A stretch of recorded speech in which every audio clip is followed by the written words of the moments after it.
Balbi fanatique ne sont pas de loin. Désormais, appartient les lots pour l'Andanga, l'Intégral Média Group. Intégral Média Group, chaîne solo. Intégral Média Group. Bakar, ma film, Nyoso Mokutuka, Mokomonango. Intégral Média Group. Abonnez-vous très massivement à la chaîne d'Amiro. Et grand miroir auto de Nina Komoya. Intégral Média Group. Magazine socio-culturel, magazine politique, gag, théâtre, cinéma, Nyoso Marina, publicitaire, tout. L'Intégral Média Group. Il y a des gens qui ont été Vous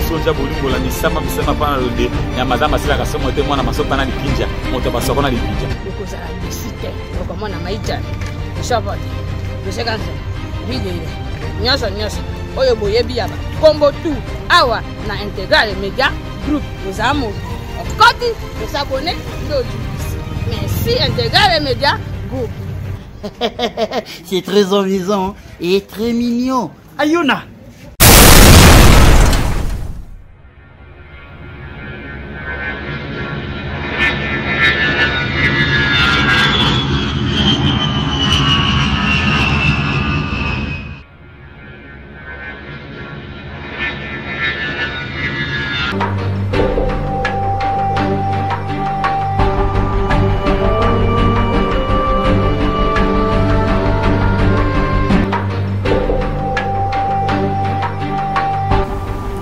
Bonjour et bonsoir à vous, chers abonnés d'Intégral Média Group. Ça dépend de l'heure que vous nous suivez. Votre humble serviteur Dan Mosengo, le cardinal de la presse, et à la présentation de cette émission. Aujourd'hui, j'ai reçu pour vous qui, ensemble, nous allons découvrir notre invité d'aujourd'hui. Avec lui, nous allons décortiquer l'actualité politique de notre pays, la République démocratique du Congo. Comme vous le savez très bien, notre pays, le procès Vital Kamerhe a déjà commencé. Et Zaki déjà dans la deuxième audience, le juge président Koufaki. Et là, on a la procès wana. Procès mukuna pe déjà ubandaki ni kokomela na procès wana. Makambo ya UDPSP. Yango tokobeta lisolo na kati ya émission na biso. Ensemble to découvrir nani na yambi na kati ya émission alelo. Bonjour.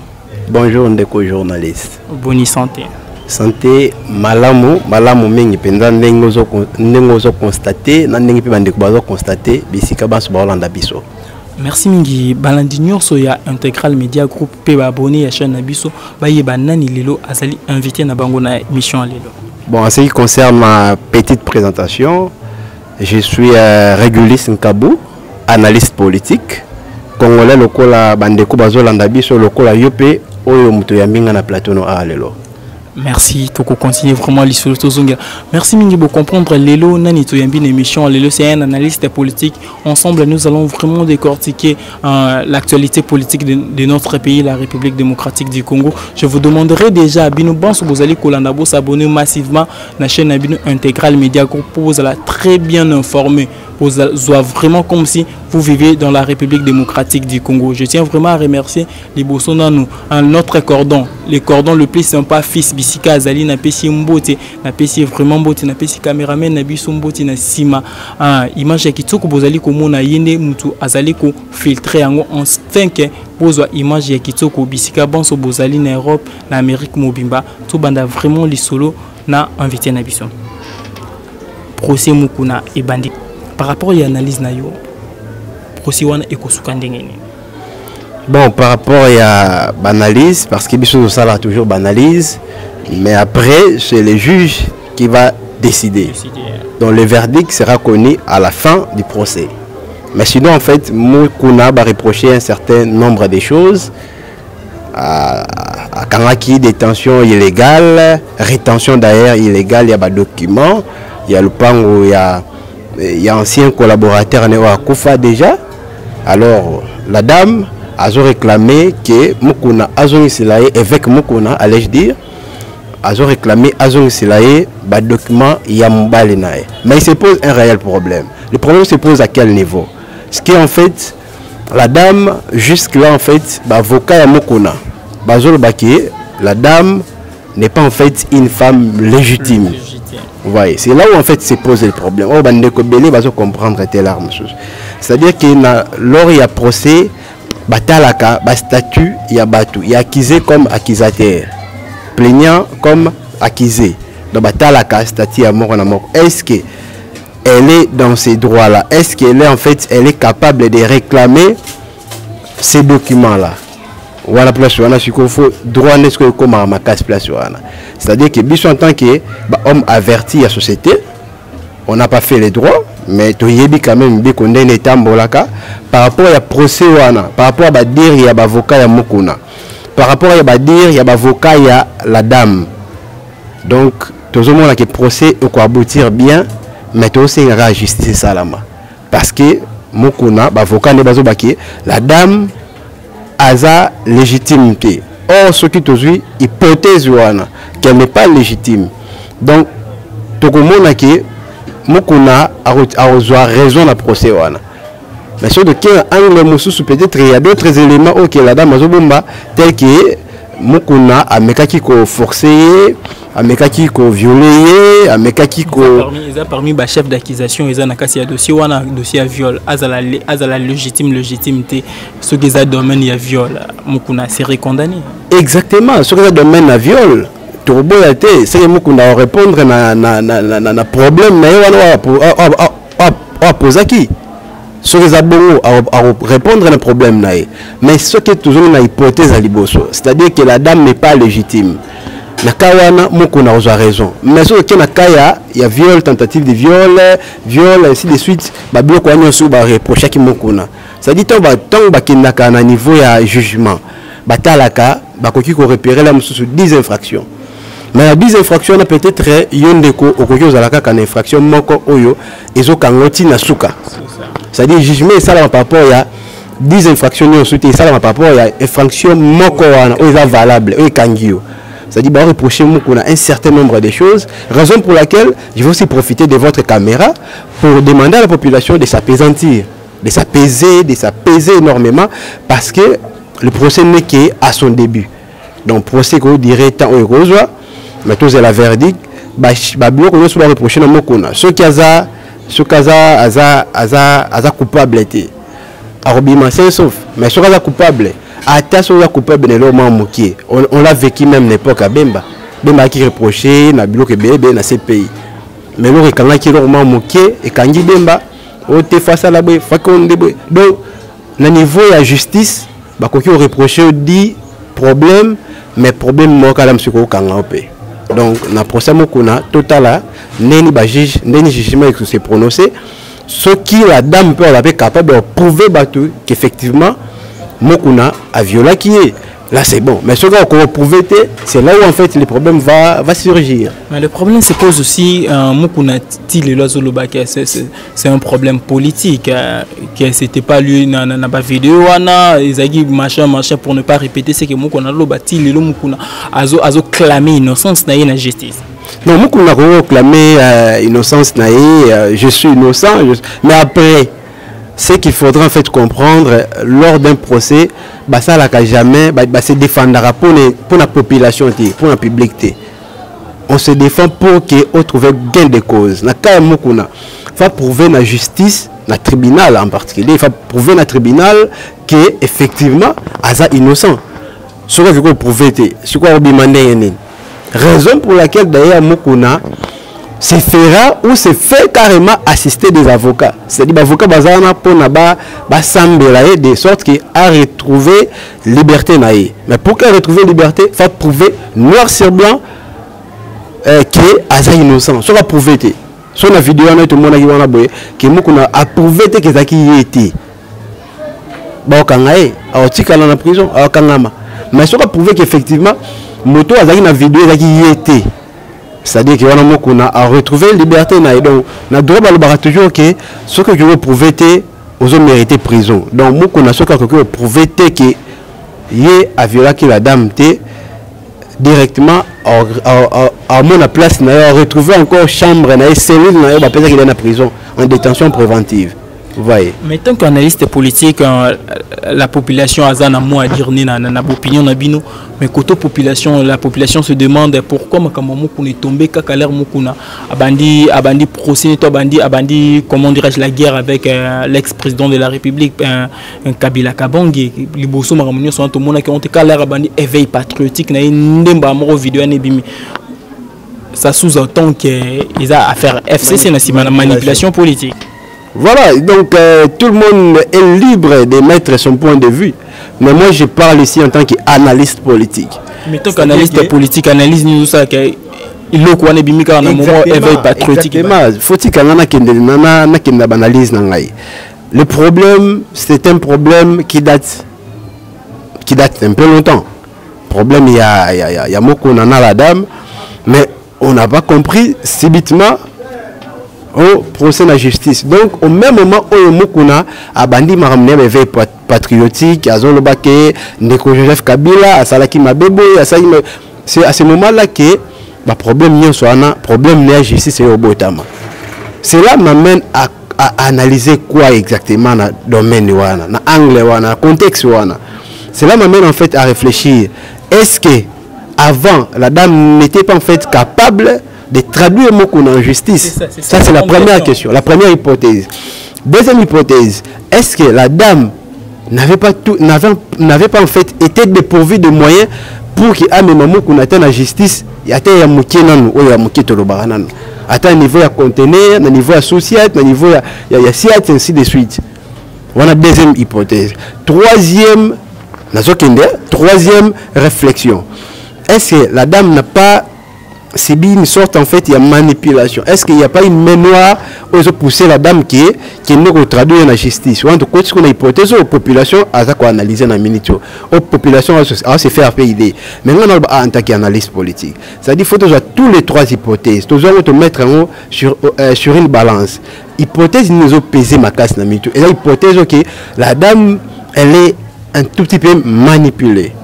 Donc là, je le dis par rapport au contexte. Parce que avant, la dame, la dame là, comme on a éboué, et c'est le moteur problème, c'est que la dame est incapable de saisir les instances plutôt judiciaires. Ça, c'est de un. De deux, en l'envoyant aussi comme ça, la dame est capable en fait de saisir la justice. Sur le physionomie, aptitude physique, et puis le lenga zaleli.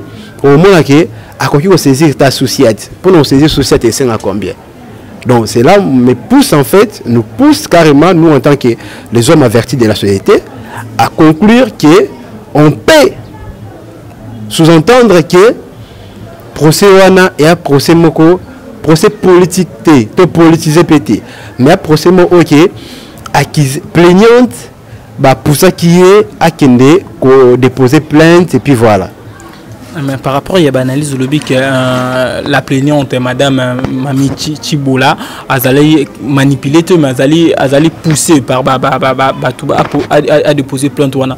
Ce qui nous sous-entend que le problème où Yomukuna a revendiqué vers FCC, vers l'ex-président, le président honoraire Joseph Kabila, les a livrés et dérangé jusqu'au point où Tinda Moutou a porté, a touché notre tante, il y a Valère Yamukuna, c'est qui a revendiqué na droit na biloko bango bazali reprocher nango.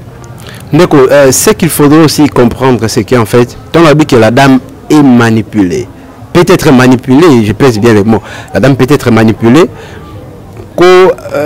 Connexion bamon FCC ils allaient vraiment mal parce qu'il y a toujours un domaine judiciaire, un domaine de justice. C'est-à-dire que toujours le bakaka que la dame elle est peut-être manipulée. Elle est peut-être, on sous-entend, elle est peut-être manipulée. Parce que juste là, tous les éléments ont prouvé que la dame a reçu les pots de vin venant du FCC ou de tel camp, du cash, ainsi de suite. Vous voyez. Mais on peut faire une analyse globalisante. C'est-à-dire que la dame, elle avait toutes ses aptitudes en place. Elle avait tous les moyens aussi financiers, les moyens préliminaires à la qui n'ont déjà. Donc, à quoi qu'on traduit, on atteint un niveau supérieur, mais du moins atteint un niveau le plus bas, le niveau de justice, atteint la société, atteint l'assiette, il y a progressé, atteint un parquet, il y a progressé dans la salle qui est. Mais sauf que tu remarques que tu mets dans un contexte, tu pousser sur ton analyse, tu sous-entendre que la dame, elle peut être manipulée. Merci beaucoup par rapport à l'analyse. La justice indépendante est aussi la verdict qui a souka. Il y a justice Nabiso, mokonzi mboka Félix Antoine Tshisekedi alobaki état des droits ils allaient basé sur la justice socle nango ezali la justice topesa ndingisa topesa nzela wana na justice Nabiso et ça là vraiment musala nango lolenge bani tout tikalaka na cadre ya justice wana eza na procès mususu procès Vital Kamerhe au deuxième audience nango esalama ki déjà batu balobeli ngo mingi mais eloko tire attention Nabiso mingi de d'abord il y a juste président nango lelo lisusu mes condoléances na famille juridique nyos yambo kanabiso le président azalaki membre ya na parquet ya Matete abandé quoi attendre Vital Kamerhe lelo pe na tongo akufi. Il y a des questions qui se posent par rapport à wana pourquoi le juste président akufi subitement sans malade entre guillemets pour autopsie salamina noté président entendant qui Vital Kamerhe na parquet ya Matete pas akufi. Analyse nous aussi là na décès nous on a tout autour il y a procès Vital Kamerhe.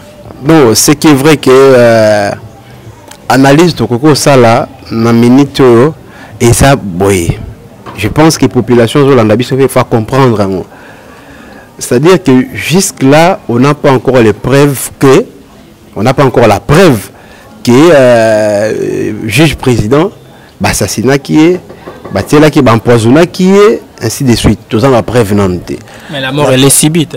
La mort elle est subite. Même maintenant on te vend mais sauf que d'après les témoignages qu'on a recueillis auprès de sa famille, particulièrement en fait sa famille restreinte, moi nanaï alobi boy, alobi que papa azoni nandako aye alali, mais après quelque temps abandi ko tourner a salé ba a sans quitter neto ba lingala ba vomissement a quitter mais bando ka limumpasi donc jusque là photo zela parce que ba déclencher qui peut déjà bantama qui peut déjà information judiciairement quantassée par rapport à mort il y a juge président wana donc photo zela banquette wana place ni que mabiso. Mais il y a un fait qui attire en fait notre attention. L'attention aussi en fait des combats des mortels. Procès et s'est déroulé, deuxième audience, allais-je dire, deuxième audience s'est déroulé lundi. Mardi, mercredi, juge Ayakufa mercredi Natongo. C'est-à-dire on suppose que la journée du mardi, Azala qui moi bien. Hein? D'après l'analyse, non, ça là. On suppose que le journée mardi, Azala qui moi bien. Mais subitement, qu'est-ce qui a fait en sorte que mercredi vers 1h du matin à rendre l'âme.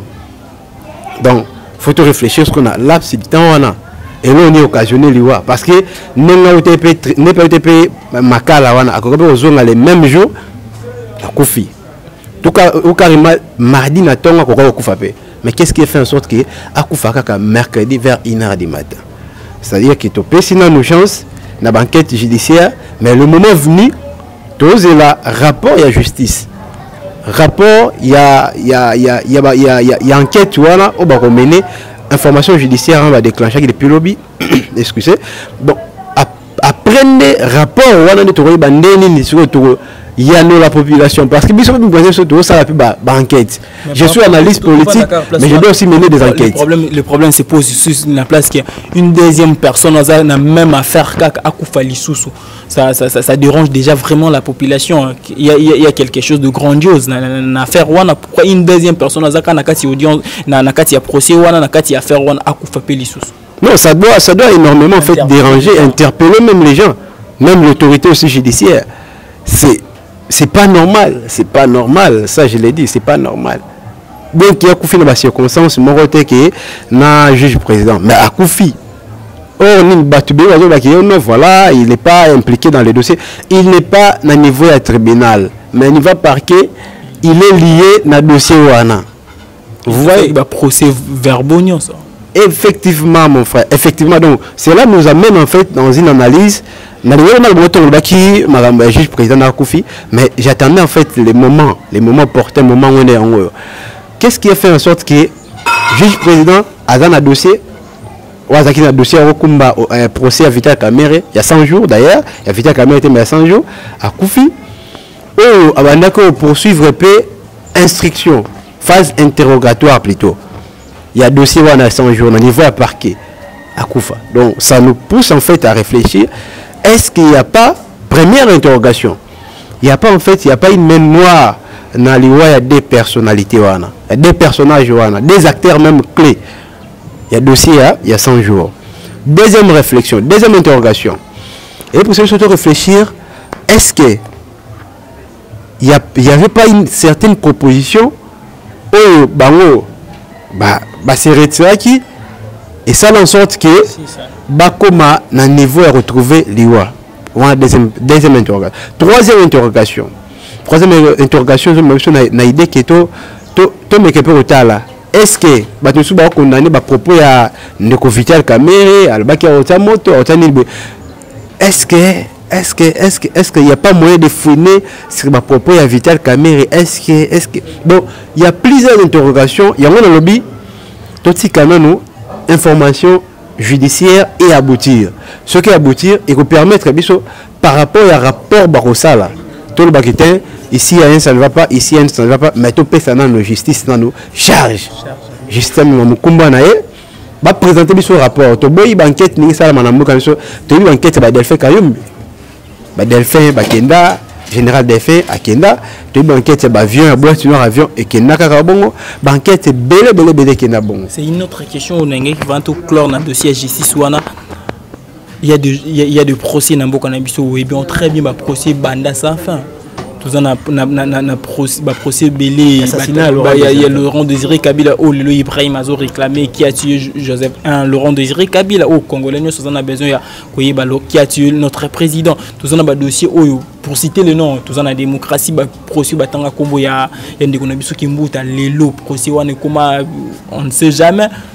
Est-ce que les loups vont pas procès Mibale on a mukuna procès Vital Kamerhe procès change tant jour pour ne pas dire Vital Kamerhe na ba analyse na yo est-ce que procès wana ba deux procès wana majeur wana et comment vraiment na suka nango bon so bi que comment na suka nango te toza ba prophète des malheurs mais tout peut sa chance il y a un nouveau régime qui est en place régime Akala sur une époque à Kabila na régime à Kabila peut-être là nous sommes dans la conclusion moko par rapport il y a Mambeleka qui tout ça analyse par analogie mais autant dans un contexte moko un peu différent régime Moussou bien que on remarque toujours les mêmes têtes sont toujours là la similitude des alliés mais par rapport à procès tu es bien noté est-ce que procès ni au bakati dans la période il y a Fachi il y a président Fachi tu es bien noté procès bon les noté donc tu peux ça nos chance justice c'est ça la moussala mais ce qui reste à retenir dans tous les deux procès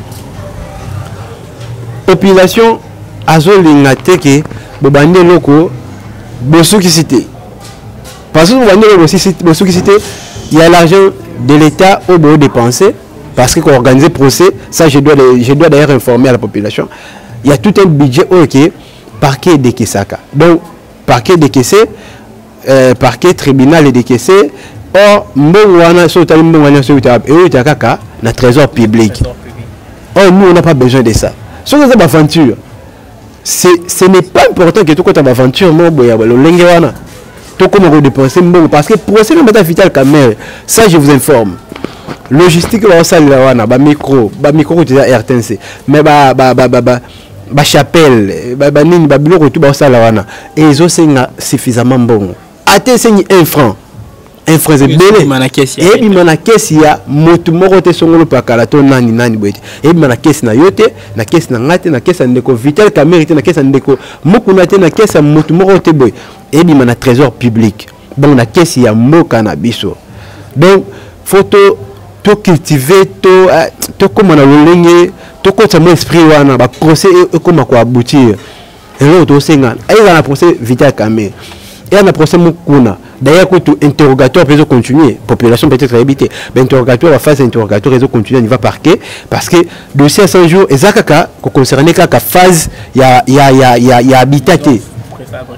Et ça, la maison préfabriquée, et ça, la phase belle, section, secteur éducation, secteur eau et électricité, secteur, et ça, tellement belle. Pilier, pilier, ça, tellement belle. Donc, jusque-là, l'interrogatoire continue alors pour qu'il va permettre que Makamune soit et se dérouler bien et aboutir ça déjà signer fort na procès à Vital Kamerhe na procès à Ndeko avec Mukuna parce que ce que ça la mi bongo te ba population to regrette tu regretté d'ailleurs ma cassi et puis ça signale moi comme B par rapport il y a et puis ça signale moi par rapport il y a déroulement il y a ba procès judiciaire union soviétique à la Nassima il y a ba procès au Mibalo c'est-à-dire le président en tant que garant de la nation a l'obligation en fait de s'impliquer davantage de sorte que le procès au Mibalo est aboutir. Merci beaucoup, vraiment, c'est que moi j'ai retenu dans ma Kambuya, analyste Nabiso Babi, ils allaient parmi les signaux forts, où sa population, enfin, procès comme Nasuka, coupable, enfin, que où Mukunjamboka a clamé Ernion sur l'état des droits, justice, dans tout le monde avec justice, Yamboka Nabiso, et comme vraiment que ça là, tout continue à faire analyse Nabiso. Tout ce qui est dans le domaine judiciaire, la décision, il y a Jean-Marc Kabundi. D'abord, la première question de la décision, le fait de destituer le président intérimaire et l'IDPS, quelque part, il y a humiliation politique dans le côté de l'IDPS. Analyse par rapport à la décision. Avant que, j'aimerais bien en fait, avant que tu n'abordes la question, il y a député national Jean-Marc Kabundi à Kabundi. J'aimerais bien en fait rebondir un tout petit peu pour informer quand même à la population. Ici, il y a procès, il y a 100 jours. C'est-à-dire juge à Koufi. Juge Nanga Koufi Bongo, la loi portant organisation, fonctionnement et compétence des juridictions de l'ordre judiciaire. Dans l'article 16, et Pessin Ndengisa, le président du tribunal, a assumé juge Mosusu, magistrat d'ailleurs, magistrat Mosusu, tout avocat, tout défenseur judiciaire, tout magistrat militaire Mosusu à Kota. Au cas où, nous sommes toujours dans l'Issano Balé, au moment où question qui joue à Zushop, tu joues à Koufi. À l'époque d'ailleurs, tu bêtes à Pébition sur Balé, tu en as sur la Balé, des fois Koufa dans le terrain, mais le match continue à cas. Donc, je vais me remplacer à Kaye et ça peut être un juge président. Tu souhaites qu'il y ait été. Mais le bloqué ma camboté. Le procès va bel et bien continuer. Et continuer de procès, audience prochaine. Qu'est-ce qui sera fait? Pour procéder dans la lecture dans le procès verbal. Tu vas banner sur Nassima. Tu vas banner sur Nassima. Tu vas remplacer juge président à Kozala. Mais tu vas continuer le procès net aux Zalaki. Sauf que ça, en lecture, il y a PV. Procès verbal, il y a des audiences. PV,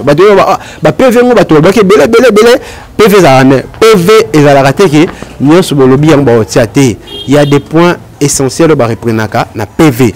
C'est-à-dire que procéder dans la lecture, il y a PV. Après lecture, il y a PV.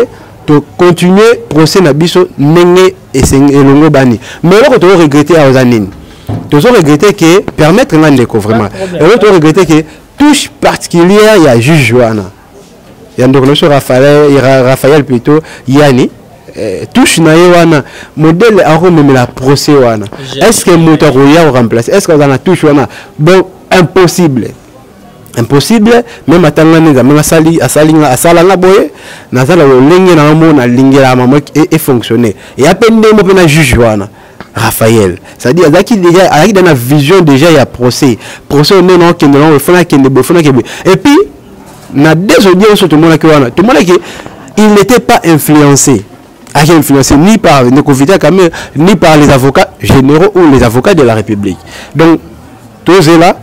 Troisième audience, tout le monde a le salama, mais tout ressemble à la mine, tout a vraiment plus de liberté dans le président et le tribunal, à ça la choix mourir bien, choix à ça la liboso, et c'est pelé ça qui biso, choix mi balépé et c'est pelé ça biso. Alors, nous avons une question qui a Jean-Marc Kabundi. On a dit par rapport est-ce que destitution d'échéance d'ailleurs, est-ce que éco déranger tes coalitions, il y a FCC. Non, ma question était d'abord de savoir est-ce n'est pas une humiliation politique? Il y a qu'à destituer un président intérimaire, il y a une grande partie de la UDPS. Non, moi je pense que il était là-bas non pas en fait comme étant président ad intérim, il y a UDPS. Alors qu'il y a comme étant président ad intérim, il y a UDPS. Place Wana, il faut qu'on explique clairement les choses à la population. La population a besoin de comprendre. Place Wana qui est nani. Peut-être place Wana na cash. On a quatre cash. Batalaki, IDPS est partie prépondérance. Il y a une peser ma casse. Donc, d'où IDPS il fallait que place Wana. IDPS c'est Rémi, Monique. ndeko Jean-Marc Kabund mutu falazwa et bonga wana ndeko Jean-Marc Kabund azwa ki bongana non pas en tant que président ya IDPS ad intérim mais en tant que membre kaka ya IDPS point parce que ba ko pe ndeko pe mususu ndeko bandeko zebele bandre mbata bandeko neti zebele o baza na parlement na baza vraiment belé. C'est-à-dire que il poste non pas en tant que président ad intérim à IDPS. On a fait battu na bandeko na biso IDPS. Na bandeko nyoso bazola nanga na minute. Faut pas comprendre. Alors, na zone ce qu'on a question na o. Papa on a le qui est sur que humiliation côté. Moi je dirais non, ezaki humiliation té. Ezaki humiliation té. Balongo en tant que président ad intérim à IDPS. Balongo en tant que président ad intérim. Ah c'est le président ad intérim à IDPS. D'ailleurs, nous avons d'élection, bureau provisoire, bureau définitif à l'Assemblée nationale. Moi, j'étais même contre la candidature. Il y a Jean-Marc Kabund. Je suis contre.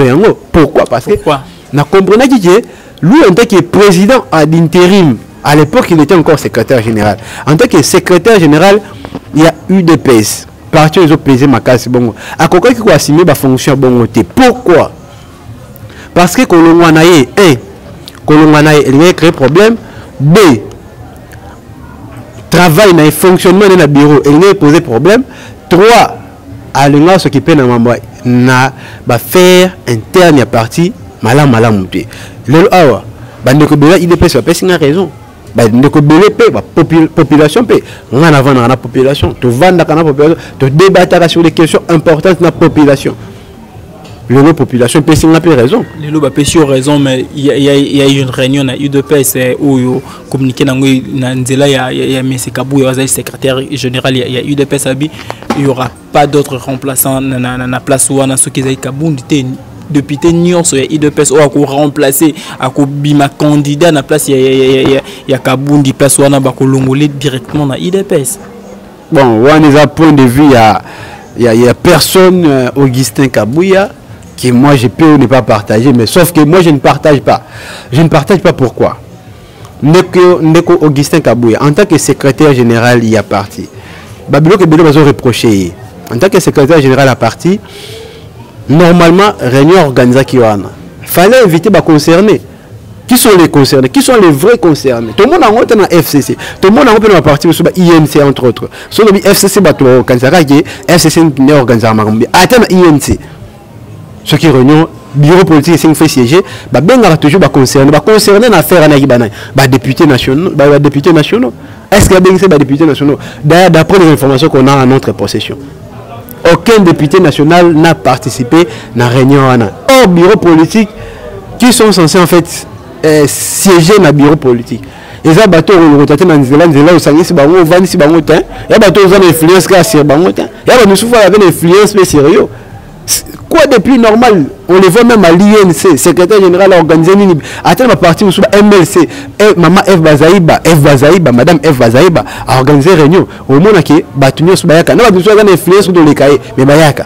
C'est-à-dire qu'il fallait élargir réunion, il fallait consulter beaucoup de personnes concernant les députés nationaux. À Bensi Bango à tout le monde, pour ça, tu reçois la main par rapport à l'Ikambo. Il y a ça, c'est réunion, il y a une décision, si vous avez député pour voir ça, réunion, il y a une si vous avez au moins que azoluka moi azoluka atiaki qui na IDPS parce que poste wana ezaki apona ndeko Jean-Marc Kabund te nazongi na question nazongi sur na réflexion ezaki pona ndeko Jean-Marc Kabund te ezaki pona IDPS cash na kata cash bayokani te IDPS occupé poste wana. Mais pire encore, ce qui est encore très grave, c'est quoi? Oh, IDPS au Bosana. Toi bakenaki en coalition na FCC. Bakenaki en tant que IDPS, Bakenaki en tant que cash. C'est-à-dire, FCC qui a PC poste dans la cash.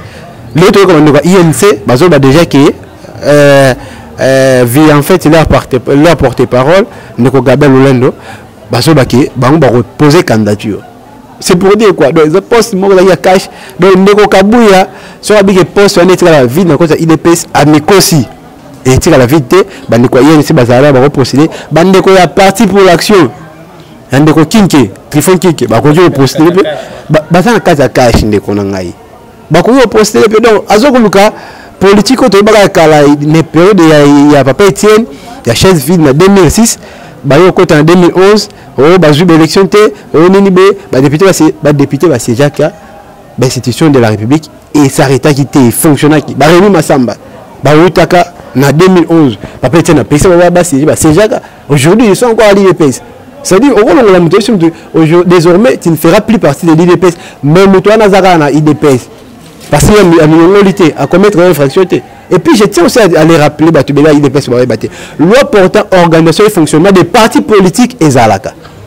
C'est-à-dire IDPS et qu'on fonctionne sur base de texte il y a toute une organisation qui est organisée au niveau de l'État, n'est pas parti politique qui fonctionne. Donc les partis politiques ils ont le fonctionne et c'est une fois ça la sur une réunion bureau politique voilà les conditions qu'il faudrait remplir donc et là que IDPS IDPS va comprendre mais Zambia sunga biso kaka toko belongo va comprendre la réalité n'engezo se présenter.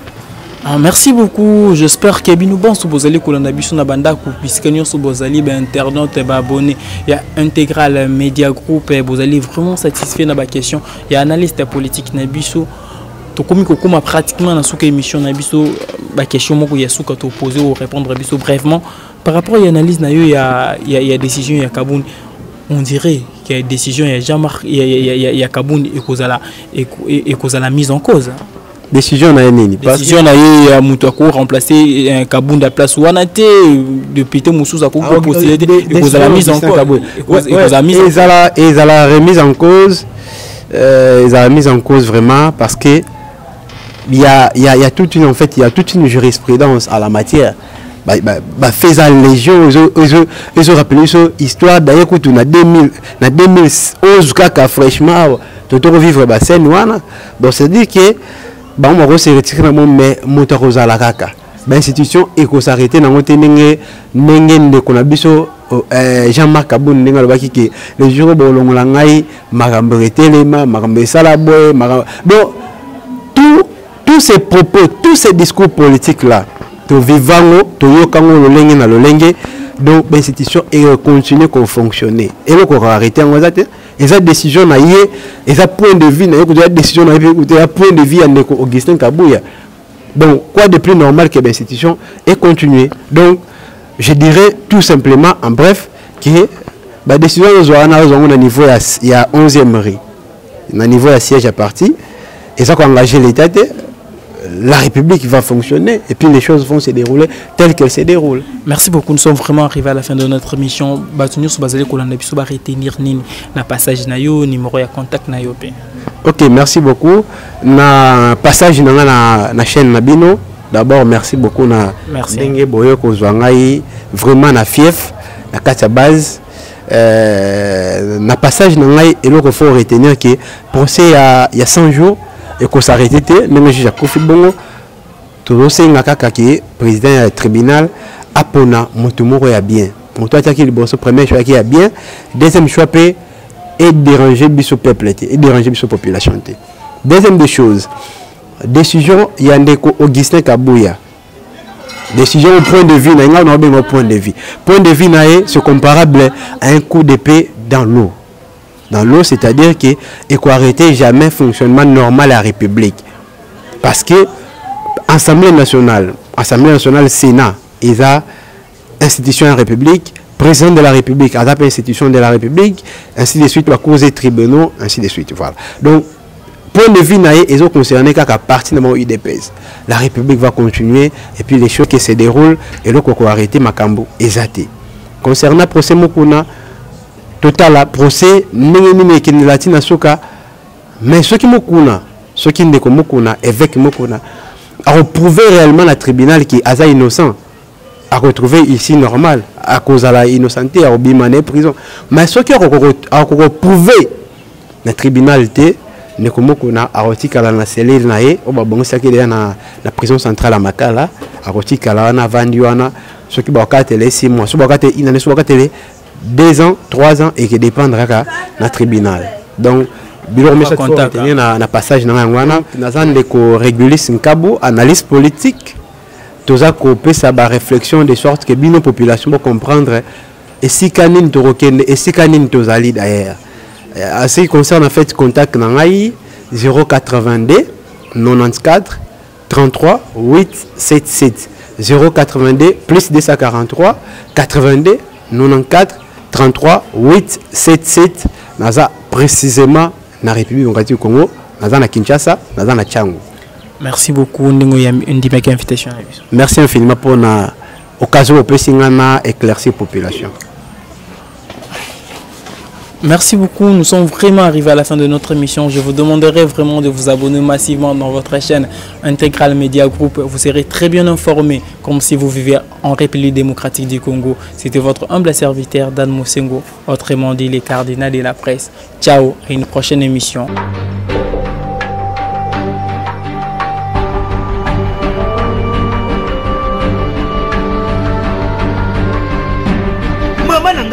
Balbi fanatique ne sont pas de loin. Désormais, à partir de l'eau, Bolandanga, l'intégral Media Group. Intégral Media Group, chaîne ya solo. Intégral Media Group. Bakal, ma film, nyonso mokutuka, mokomona ngo. Intégral Media Group. Abonnez-vous très massivement à la chaîne d'Amigo. Et grand miroir auto de Nina Komoya. Intégral Media Group.